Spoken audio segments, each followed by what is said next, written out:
കഴിഞ്ഞ ദിവസം മുതൽ സാമൂഹ്യ മാധ്യമങ്ങളിൽ വളരെ കണ്ണീരണിഞ്ഞ വികാരനിർഭരമായ ഒരുപാട് പേരുടെ വാർത്തകൾ നിറഞ്ഞു കവിയുകയാണ്. ഹാദിയ എന്ന് പറയുന്ന സഹോദരിയുടെ അമ്മ മരണപ്പെട്ടു. ഹാദിയ കാണാൻ പോയില്ല. ഹാദിയയെ ഭർത്താവ് അനുവദിച്ചില്ല, അല്ലെങ്കിൽ മതം അനുവദിച്ചില്ല. അതെനിക്കിഷ്ടമില്ല.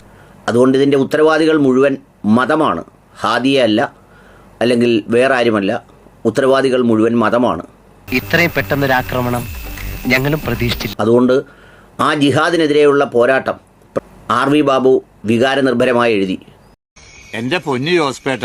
എന്നാൽ RV ബാബു പള്ളിയിൽ കിടന്നുറങ്ങിയ റിയാസ് മൗലവിയുടെ ഭാര്യയും മക്കളും അവർക്കിനി ജീവിച്ചിരിക്കുമ്പോൾ തൻ്റെ ഭർത്താവിനെ കാണാനേ കഴിയില്ല എന്ന ദുഃഖത്തെക്കുറിച്ച് ഒന്നും മിണ്ടുന്നില്ല. അത് ശരിയാണല്ലേ.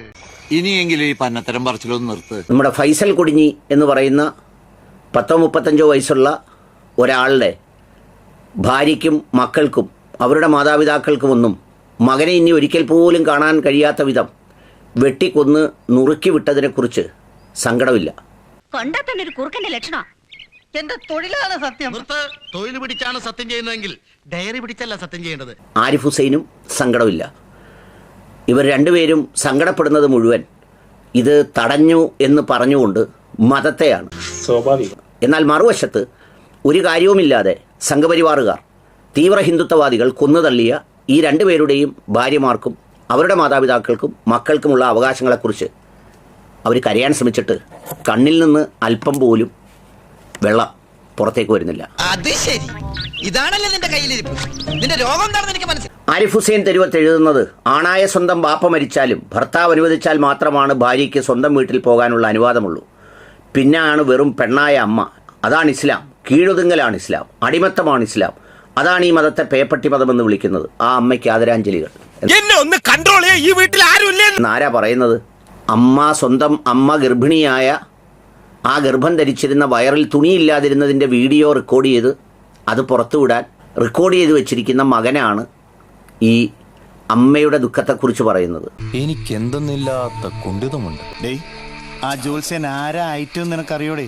2-3 വിവാഹം കഴിച്ച് അവരെ പരമാവധി ചൂഷണം ചെയ്ത് അവർ ജീവനും കൊണ്ടുകൂടി രക്ഷപ്പെട്ട 2 സ്ത്രീകളും അതിൽ പറഞ്ഞ 2 കുട്ടികളുടെയും കണ്ണീരും അവരുടെ ദുഃഖം പോലും കാണാൻ കഴിയാത്ത ഹിക്കയാണ് ഈ വലിയ പ്രയാസം ഹാദിയയ്ക്ക് വേണ്ടി രേഖപ്പെടുത്തുന്നത്. അങ്ങേരെ എങ്ങാനും തപ്പാൻ നീ ചെന്ന നിന്നെ തുണിയില്ലാതെ ഏറെ നിർത്തും. അതല്ലെങ്കിൽ ഇതുപോലെ ഇസ്ലാം എന്ന് പറയുന്ന സാധനം എന്നാ പഠിച്ചിട്ടുള്ളത്? മദ്രസ പഠിക്കണ്ടില്ല, അവരുടെ ആ നാട്ടിലില്ല എന്ന് തന്നെ പറയും. ഉമ്മ പള്ളയും കാണിച്ച് ഫോട്ടോ എടുത്ത് നടന്നിരുന്ന സാധനമൊക്കെ നമ്മുടെ കയ്യിലുണ്ട്. മെന്റലുണ്ടോ എനിക്കിന്ന് സംശയിക്കുന്നവരുണ്ടേ. അതൊന്നും എടുത്ത് പുറത്തേക്ക് ഇടാനൊന്നും നമ്മളെ കിട്ടും. ഉമ്മാനെ വിളിച്ചിട്ട് അതിനുള്ള മറുപടിയൊക്കെ ഞാൻ എടുത്തു വെച്ചിട്ടുണ്ട്. അത്രയും വേണോ സാർ? വേണം. നിങ്ങൾ ഇനിയും ഇത് ആവർത്തിക്കുകയാണെന്നുണ്ടെങ്കിൽ ഉമ്മാനെ പബ്ലിക്കലി നാറ്റിച്ചിട്ടായാലും ശരി, നമ്മൾ അതിന് മറുപടി കൊടുക്കേണ്ടി വരും. എന്നൊരു ഘട്ടം വന്നാൽ നമ്മളത് ചെയ്യും. കാരണം ഉമ്മാക്ക് ഞാൻ വാണിംഗ് കൊടുത്തിട്ടുണ്ട്. ഉമ്മ തുണിയിടാത്ത പള്ള അത് ഈ പറഞ്ഞതുപോലെ റെക്കോർഡ് ചെയ്ത് വെച്ചിരിക്കുന്ന മകനാണ്. അത് ഉമ്മയെ നാറ്റിക്കാൻ വേണ്ടി ഏത് ഘട്ടത്തിലും ഉപയോഗിക്കും എന്ന് ഭീഷണിപ്പെടുത്തുന്ന മകനാണ്.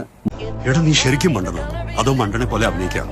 ശരിക്കും മണ്ടനാണ് സാർ. മരിച്ചുപോയ ഒരു അമ്മയുടെ ദുഃഖം വളരെ വേദനയോടെ പങ്കുവെച്ച് അതിനെ പേപ്പട്ടി മതം എന്ന് വിളിക്കുമ്പോൾ യഥാർത്ഥത്തിൽ ഈ പറയുന്ന ആൾ ആ പട്ടി അല്ലെങ്കിൽ പേപ്പട്ടി എന്നൊക്കെ പറഞ്ഞാൽ അതിന് ചിലപ്പോൾ പ്രയാസമാകുമെന്നുള്ളതുകൊണ്ട് ഞാനങ്ങനെ പറയാൻ ഉദ്ദേശിക്കുന്നില്ലെന്ന് മാത്രമല്ല, നമ്മുടെ സുഹൃത്തുക്കൾ അങ്ങനെയൊന്നും പറയരുത് എന്ന് ഇടയ്ക്കിടെ പറയുന്നത് കൊണ്ടുകൂടി ഞാൻ അതിലേക്ക് കടക്കുന്നില്ല. കൂടുതലായി ഞാൻ വല്ല ഡയലോഗും പറയണു. എന്തിന്? അല്ല, ഒരു ഒറിജിനാലിറ്റിക്ക്.